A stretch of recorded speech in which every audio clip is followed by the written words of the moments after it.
কোনো প্রতিষ্ঠানে ভর্তিরত কোনো শিক্ষার্থীর নিকট থেকে কোনো ক্রমেই পুনঃভর্তি ফি নেওয়া যাবে না। প্রতি বছর বাচ্চাদের পুনঃভর্তি, অর্থাৎ আপনার বাচ্চা যদি এক স্কুলে পড়ে, সেই স্কুলে পড়া অবস্থায় বার্ষিক পরীক্ষায় উত্তীর্ণ হওয়ার পরেও যখন সে পরবর্তী ক্লাসে যায় তখন তাকে পুনরায় ভর্তি করতে হয়, এবং সেই পুনঃভর্তি ফি বাবদ প্রায় 10,000 কোটি টাকা প্রতি বছর নেওয়া হয়।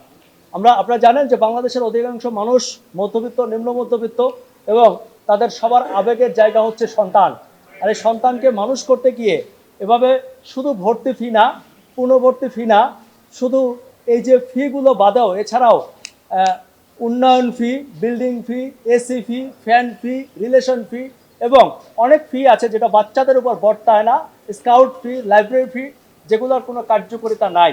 এরকম বিভিন্ন অজুহাতে প্রায় 10,000 কোটি টাকা প্রতি বছর নেওয়া হয়, যেটি সম্পূর্ণ অবৈধ। সেটি বন্ধ করার জন্য আমরা মহামান্য হাইকোর্টে রিট করেছিলাম।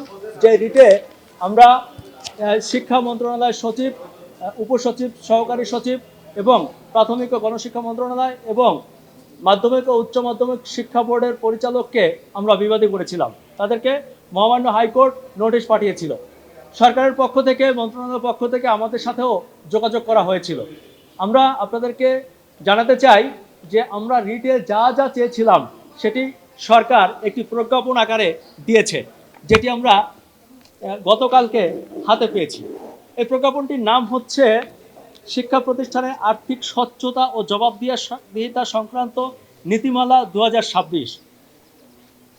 এখানে 11 পৃষ্ঠার এই প্রজ্ঞাপনে বিস্তারিত রয়েছে একটা প্রতিষ্ঠান কিভাবে চলবে, কিভাবে কমিটি হবে, শিক্ষকদের বেতন কেমন হবে, শিক্ষকরা কি কি খাতে টাকা নিতে পারবেন, কি কি খাতে ব্যয় করতে পারবেন, এটি স্পষ্ট নীতিমালা দেওয়া আছে। শিক্ষা প্রতিষ্ঠানের যদি গ্রামে হয় সেটির বেতন কত হবে, যদি মফস্বলের কোনো শহরে হয় কত হবে, যদি সিটি কর্পোরেশনে হয় কত হবে, যদি ঢাকা চট্টগ্রাম হয় তাহলে বেতন কত হবে, সেটিও এখানে নির্দেশনা দেওয়া আছে।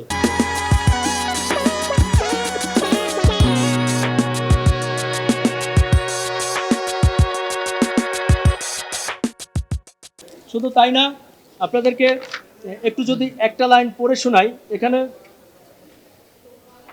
এখানে 5-এর ধারায় সরকার স্পষ্ট ঘোষণা করেছে কোনো প্রতিষ্ঠানে ভর্তিরত কোনো শিক্ষার্থীর নিকট থেকে কোনো ক্রমেই পুনঃভর্তি ফি নেওয়া যাবে না।